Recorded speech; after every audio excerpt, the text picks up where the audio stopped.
గురుభ్యో నమః. గణేశాయ నమః. సరస్వత్యై నమః. నారాయణం నమస్కృత్య నరం చైవ నరోత్తమం దేవీం సరస్వతీం వ్యాసం తతో జయముదీరయేత్. భీష్మోవాచ అసౌమ్యాః సౌమ్యరూపేణ సౌమ్యాశ్చ అసౌమ్యదర్శనాః ఈదృశాన్ పురుషాంస్తాత కథం విద్యామహే వయం. మానవ జాతికి ఉత్తమత్వం కలిగించడం కోసం చేసే బోధలు రకరకాలుగా ఉన్నాయి. ప్రాచీన కాలంలో జంతువులపై పెట్టి కథారూపంలో నీతి బోధలు చేయడం జరిగింది. అలాంటి బోధలు మనకి మహాభారతంలో కనబడతాయి. దాన్ని చూసిన తర్వాతే మనకు జంతువుల కథలతోనే నీతిని చెప్పే పద్ధతి ఏర్పడింది. అది మనకు పంచతంత్రంలో కనబడుతుంది. ప్రపంచంలో ఇలాంటి కథలు అంటే జంతువుల ద్వారా నీతిని బోధించే గాథలు మొట్టమొదట మన దేశంలోనే బయలుదేరాయి. అది పంచతంత్రం. అయితే కేవలం జంతువులపై పెట్టడం మాత్రమే కాకుండా అనేకాంశాలతో కూడిన మహాభారతంలో ఇలా జంతువుల ద్వారా జంతువుల చర్యల ద్వారా నీతి బోధ చేయడం కూడా జరిగింది. అయితే కేవలం పేరుకి జంతువులే తప్ప అవి జంతువులు కావు, మానవులే. పేరు మాత్రం జంతువుల్లోనే ఉంటుంది. చూడండి, అలాంటి గాథ ఒకటి చెప్పుకుంటాం మనం. ధర్మరాజు అడిగాడు, అయ్యా ఈ లోకంలో కొందరు క్రూరులైన వాళ్ళు సౌమ్య రూపంలో కనబడుతుంటారు, మరికొందరు సౌమ్యులైన వాళ్ళు క్రూరంగా కూడా కనబడుతుంటారు. ఎలా గమనించడం? అవతలి వాళ్ళ స్వరూపాన్ని గమనిస్తే వాళ్ళు సౌమ్యులు అంటే సౌమ్యంగా వ్యవహరించవచ్చు, క్రూరులు అంటే క్రూరంగా వాళ్ళతో వ్యవహరించవలసి వస్తుంది. అది ధర్మం కూడా. యస్మిన్ యథా వర్తతేయో మనుష్య తస్మిన్ తథా వర్తితవ్యం స ధర్మ. ఇతరులు మనతో ఎలా వ్యవహరిస్తున్నారో దానికి అనుగుణంగా మనం వ్యవహరించాలి. అలా వ్యవహరించకపోతే చాలా ఇబ్బందులు ఏర్పడతాయి.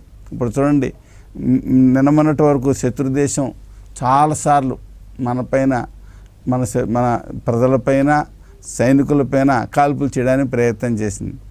మనం ఊరుకుంటుంటే అలా రెచ్చిపోతూనే ఉంది. నానాటికి మన సైనికులు తిరగబడితే ఇప్పుడు ఆగిపోయింది. అంటే అవతల వాళ్ళు కటువుగా వ్యవహరిస్తున్నప్పుడు మనం కటువుగానే వ్యవహరించాలి. వాళ్ళు తలకాయలు నరికేసినా సరే మేము మాట్లాడమంటే ఓహో మనం ఇలాగే చేయాలి అని అవతల వాళ్ళు అనుకుంటారు. కనుక అవతల వాళ్ళ స్వభావం తెలిసి మనం ప్రవర్తించాలి. అయితే స్వభావం తెలిస్తే అలాగే ప్రవర్తిస్తాం. మరి కొందరు స్వభావం తెలియనివ్వకుండా ఉంటారు, పైకి చాలా మంచి వాళ్ళుగా సౌమ్యులుగా వ్యవహరిస్తారు, లోపల మాత్రం క్రూరత్వం పెట్టుకుంటారు, సమయం చూసి దెబ్బతీస్తారు. దాన్ని ఎలా గమనించడం? అది ప్రశ్న. ఆ ప్రశ్నకి భీష్ముల వారు సమాధానం చెప్పారు. ఈ విషయంలో కూడా ఓ ప్రాచీనమైన ఇతిహాసం చెప్తారు. ఇది ఒక పెద్ద పులికి నక్కకు జరిగిన సంవాదము అంటారు. పెద్ద పులి నక్క మాట్లాడుకుంటే మనకేం తెలుస్తుంది? అంటే పెద్ద పులి వంటి వాడొకడు, నక్క వంటి వాడొకడు, ఆ ఇద్దరికి ఉండేటువంటి సంవాదం అది. ఏమండి, ఏమిటది కదా? పురిక అని ఒక పట్టణం ఉంది. ఆ పురిక అనే పట్టణంలో పౌరికుడు అని చెప్పి ఒక కనక రాజు ఉన్నాడు. ఇతనికి ఇతరులను హింసించడం అంటే ఇష్టం. లోకంలో ఇది కూడా ఉంటుంది, జాగ్రత్తగా గమనించాలి. అంటే హింసించడం అంటే సరదా, వాడు బాధపడుతుంటే వీడు ఆనందిస్తాడనమాట. ఎలా ఉంటాయో చూడండి. కనుక అలాంటి వాళ్ళని శిక్షించకపోతే సమాజం కకావికలైపోతుంది. కనుక క్రూరుడు అంటే పురుషాధముడు అని అర్థం, ఉత్తముడు కాదు అని అర్థం. ఎందుకని కాదు? ఇతరులకు మేలు చేయడం అంటే ఆనందించడం అనేది మంచి లక్షణం. ఇతరులను పీడించి వాళ్ళు బాధపడుతుంటే ఆనందించడం ఉత్తమత్వం ఎలా అవుతుంది చెప్పండి? కనుక అతడు పురుషాధముడు, క్రూరుడు. అయితే ఒకటండి, మన యొక్క సంప్రదాయంలో ఈ ఒక జన్మే జన్మ కాదు. కొందరు అనుకుంటారు మరణించేప్పుడు ఇంకేం ఉండదు అనుకుంటారు. మరణించేప్పుడు ఇంకేం లేకపోతే ఇన్నాళ్ళు చేసిన మంచి ఏమైపోతుంది, ఇన్నాళ్ళు చేసిన చెడు ఏమైపోతుంది? దాన్ని అనుభవించడం కోసం మళ్ళీ పుట్టాలి. ఏమండి, ఇతడు ఆయుర్దాయం అయిపోయాక ఏమైంది? అతడు నీచమైన హీనమైన ఓ నక్కగా జన్మించాడు. చూసారా? అతడు జీవితకాలంలో ఇతరులను పీడించడం వలన ఏమైంది? ఆ పాపం మనసును పట్టింది. మళ్ళీ జన్మలో ఓ నక్కగా పుట్టాడు. అయితే వాడికి అదృష్టం ఉంది. ఏమిటో అదృష్టం? పూర్వజన్మ జ్ఞానం ఉంది. పూర్వజన్మలో తానెవరు, ఏం చేశాడు, ఏం చేస్తే ఈ రకమైన జన్మ వచ్చింది, అది అతడికి తెలుసు అన్నమాట. ఇది గొప్ప విషయం. మామూలుగా మనకు గత విషయాలు గుర్తుంచుకోవడం ఒక విధంగా వరం అవుతుంది, ఒక విధంగా శాపం అవుతుంది. గత విషయాలు మనకు గుర్తొస్తుంటాయి అనుకోండి, అందులో గత జన్మ విషయాలు గుర్తొస్తుంటాయి అనుకోండి, ఓ పెద్ద బాధ. ఎందుకని ఒక జీవితంలో మన చుట్టూ ఉండే మనుషులతోనే మనం వ్యవహరించడం కష్టమవుతుంటే ఆ గత జన్మలో మిత్రత్వాలు, గత జన్మలో బాంధవ్యాలు, గత జన్మలో శత్రుత్వాలు ఇవన్నీ పట్టుకుంటే ఇంకేమైనా ఉందా? మనసుకు ఒక క్షణం కూడా విశ్రాంతి ఉండదు, నిరంతరమైన కలత ఉంటుంది. ఎవరినో చూస్తే వాడు తనకు గత జన్మలో శత్రువు అని గుర్తుకొస్తుంది, వాడికి అది తెలియదు. వాడి వ్యవహారం ఒకలా ఉంటుంది, వీడి వ్యవహారం ఇంకోలా ఉంటుంది. కానీ చాలా పెద్ద నరకం అది. కానీ ఎవరైతే వివేకంతో గత జన్మలో తన అనుభవాల ద్వారా ఈ జన్మలో తన నడతను మలచుకుంటారో వాళ్ళకి మాత్రం అది ఒక వరం అవుతుంది. ఇతడు నక్కగా పుట్టిన పూర్వజన్మలో క్రూరత్వం వలన, ఇతరులను పీడించడం వలన తనకి ఇటువంటి హీనమైన జన్మ వచ్చింది అని తెలిసింది కదా, దాంతో అతడు వైరాగ్యం బాగా వచ్చింది. ఇక ఇంత తప్పని చేశాను, ఈ పైన మంచిగా వ్యవహరించాలి అనిపించింది. అందువలన నక్కగా పుట్టినా కూడా అతడు జంతు మాంసాలు తింటలేదు. సాటి నక్కలు తాము తెచ్చిన మాంసం పెడితే అది కూడా అవి ముట్టుకోట్లా. ఎందుకని? పూర్వజన్మలో హింసించాను, ఇప్పుడు కూడా హింసిస్తే ఇంకా దుఃఖగతిని పొందుతాను అని చెప్పి అనుకుంటున్నాడు. ఇది చాలా మంచి లక్షణం.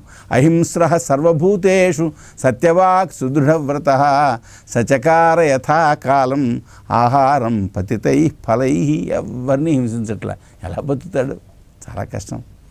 నిజమే చెప్తున్నాడు, ఇది ఇంకా కష్టం. సుదృఢవ్రత, ఎవరో ఒకరు అతన్ని చెలింప చేద్దామని చూస్తారు. మనం మంచిగా బతుకుదామన్నా మన చుట్టూ ఉండేవాళ్ళు వాళ్ళతో కలిసి వర్తించమంటారు.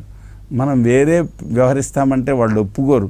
అయినా పట్టుదలతోటి తాను అనుకున్న ధర్మాన్ని పాటిస్తున్నాడు. అతడు చెట్టు నుండి తమంతటా తాము రాలిన పళ్ళు మాత్రమే తింటున్నాడు.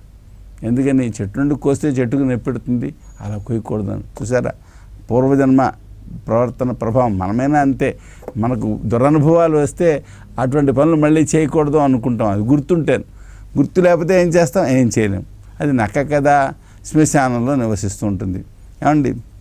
అయితే శ్మశానంలో ఉన్నందువల్ల మాంసం తింటుందా? ఏం తింటలేదు, శ్మశానంలో ఉంటుంది అంతే.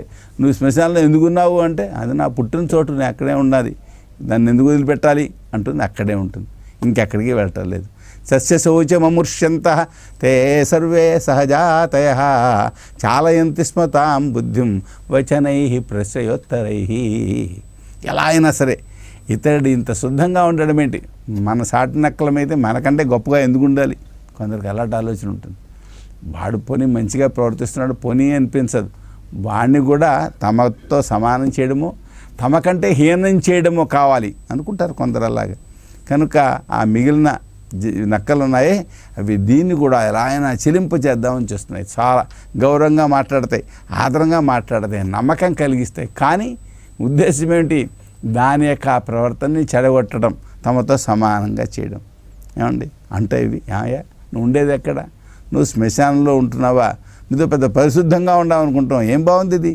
పూర్తి విరుద్ధమైన వ్యవహారం. నువ్వు నక్కవు, నక్కలు ఏం తింటాయి? మాంసం తింటాయి. నీ తిన్నంటావేంటి? దీనికి విపరీత బుద్ధి. నీ యొక్క వాతావరణానికి అనుకూలమైన బుద్ధి నీకు లేదు.